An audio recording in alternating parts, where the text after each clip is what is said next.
In June, I took a trip to Oregon. I went with my family. Half of them were able to take a little road trip up there, but my mom and two of my sisters and I all had conflicts, so we decided to fly up. I spent almost every summer as a kid up in Oregon for at least a week, if not 2 weeks.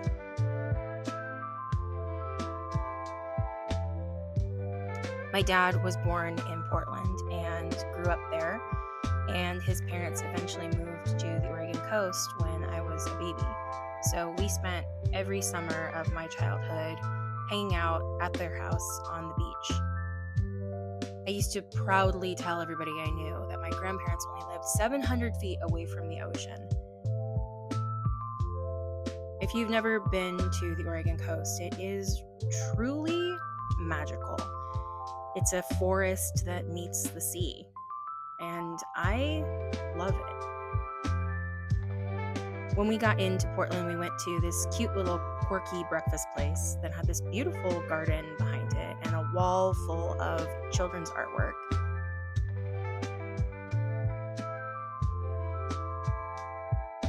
And of course, no trip to Portland is complete without a trip to Powell's, the world's largest bookstore. I was on a book buying ban, so I only left with one book that I had to negotiate with myself about, but I love Powell's so much. It's 3 stories, an entire city block, full to the brim of books. And no, I did not get this cookbook, even though I should have.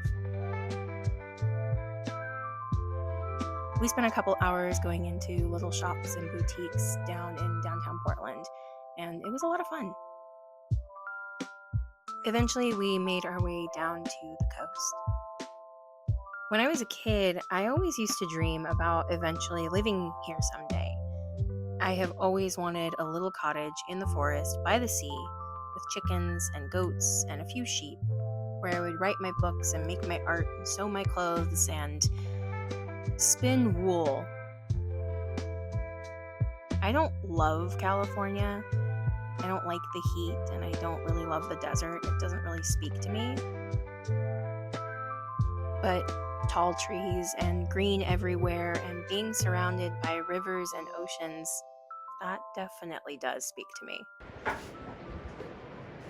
Even though I live in California, I think the Pacific looks most beautiful in Oregon.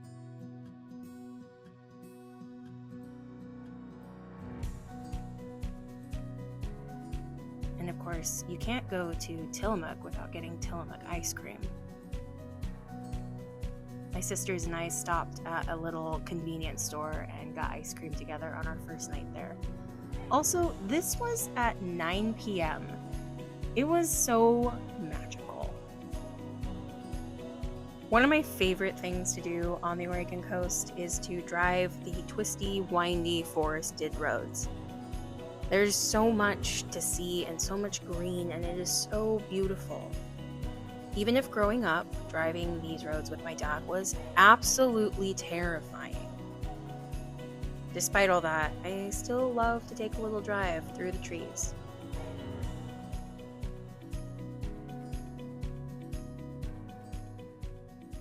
I actually did spend 1 year of college in Oregon before ultimately deciding to drop out. As much as I love Oregon, I did not love college.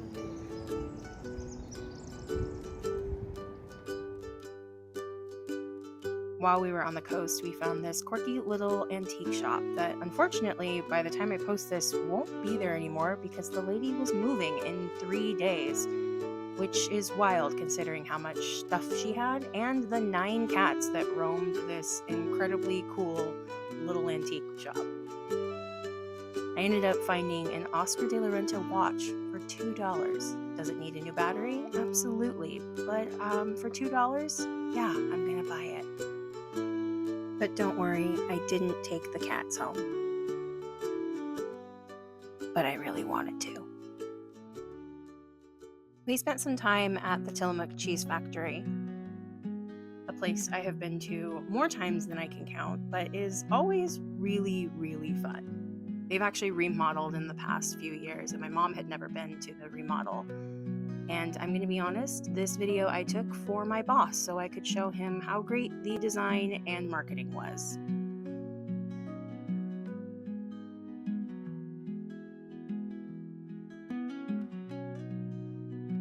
We had lunch at their little food court there and then hung out for quite a while. My sister and her wife had their dogs out on the little lawn there, and it was such a lovely way to spend the afternoon.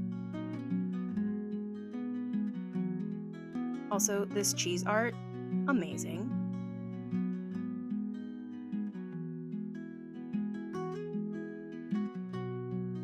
And yes, I got more ice cream.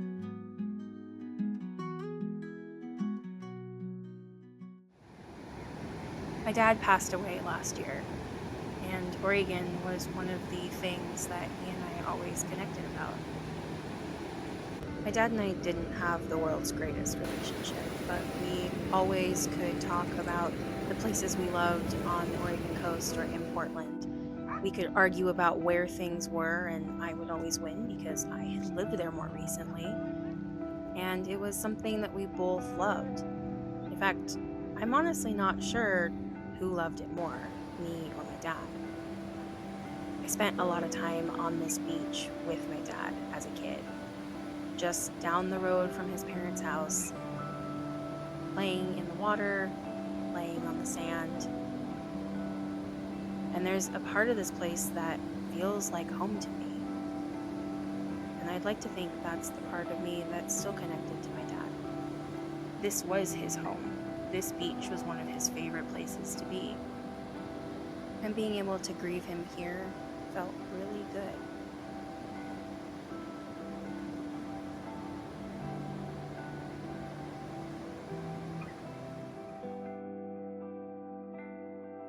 I saw this piece of poetry on the side of a trash bin, and that felt like poetry in and of itself.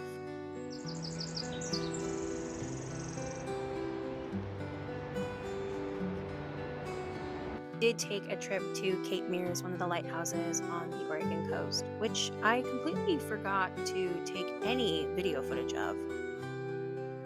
But conveniently, I did make my sister be my Instagram boyfriend, so there's a few photos of me standing aesthetically by a lighthouse. I was born too late to be a lighthouse keeper's wife. Something interesting happened on this trip. This was the first time I'd been there where I didn't spend the whole time daydreaming and longing to live here.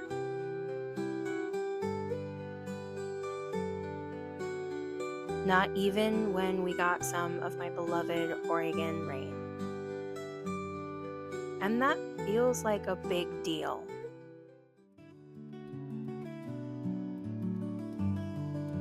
On our drive back to Portland, we decided to stop at the Tillamook Forest Center, which is such a cool little museum. And if you ever are on the Oregon coast, I highly recommend it. They have a couple different displays on the Tillamook Burn, as well as what it was like to be a pioneer who came across on the Oregon Trail. In fact, I actually went to this exhibit when I was in college with a friend of mine during spring break, and we played in the little trunk of dress-ups for probably 30 minutes. It was so much fun, and again, it's not just kid-friendly, it is very much whimsical adult-friendly as well. There's a display about what it was like to be a logger in the early days of the logging industry. There's a display about the Native American history in the area.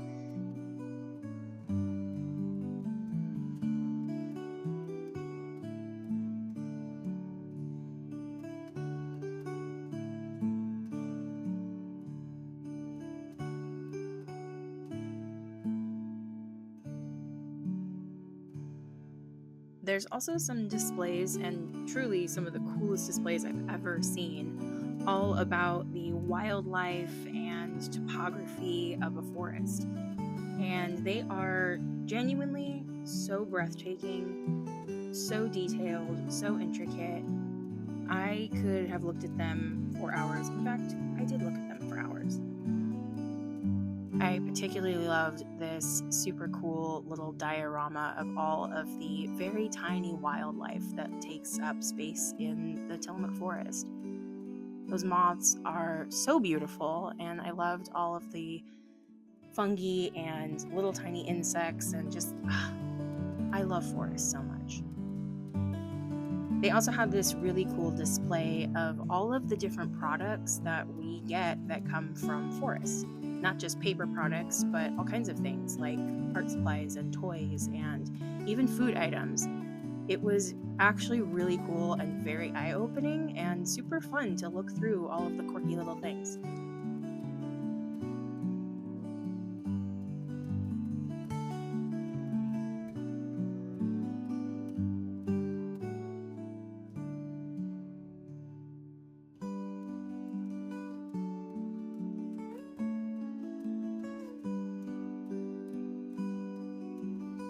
This diorama of salmon in the river is so cool, and obviously, as you can see, this museum is super fun and kid friendly. Also, my little sister is not a kid, she is a full grown adult. Behind the Forest Center is actually the Wilson River, and you can walk down to it and swim around and play in it. This was definitely the coldest day that we were there, and while we didn't go swimming, we did walk down and put our little toesies in. Back in 2018, I actually moved to Portland, and I lived there for a couple of months. It was not a good time. My mental health tanked to a really scary, dangerous place, and I was desperate to come home. I remember telling someone there that I was so homesick and I didn't know how to make that place feel like home. And they said something to me that I have never really understood until this trip. I remember her saying that I needed to find home in me, which sounds so cheesy and stupid. And at the time, I blew it off and ignored it, but it has stuck around in my head. And as I was in this place that I do love, a place that does to some degree feel like home, a place that reminds me of my dad, that I can sit in both the grief of losing him and the joy of the fact that I got to experience this place with him. And I realized, as much as I was enjoying being there, I was really ready to go home. It wasn't so much that I wanted to leave Oregon, because trust me, I was definitely enjoying the cool weather and all the green trees and the beautiful bodies of water everywhere. I missed my life. And the more I've thought about it, the more I think that's what she meant. That when you have built a life that you really love, that's what feels like home. Yes, it's the people and the place that you live, and even, I'm sure, the trees and water around you all can contribute to feeling like home, but at the end of the day, the thing that feels most like home is whether or not we are loving the life that we live. And after a couple of really hard years where I didn't really love the life I was living, it felt really good to drive home and be excited to go home. I'm really grateful that my dad shared this place with me, but I'm even more grateful that he raised me in a place where I got to create my own kind of life, a kind of life that I genuinely love living. And maybe someday I'll get that cottage by the sea, but even if I don't, that's okay. Because the life I am living is a really good one, full of adorable cats and a cozy bed and incredible friends and a job that I truly, truly love. And all of those things are unique to the place I actually call home. And for the first time ever, I didn't spend the entirety of the trip dreaming about running away from my life, like I always do. But instead, I kept thinking about who in my life I wanted to share this with, the same way my dad shared it with me.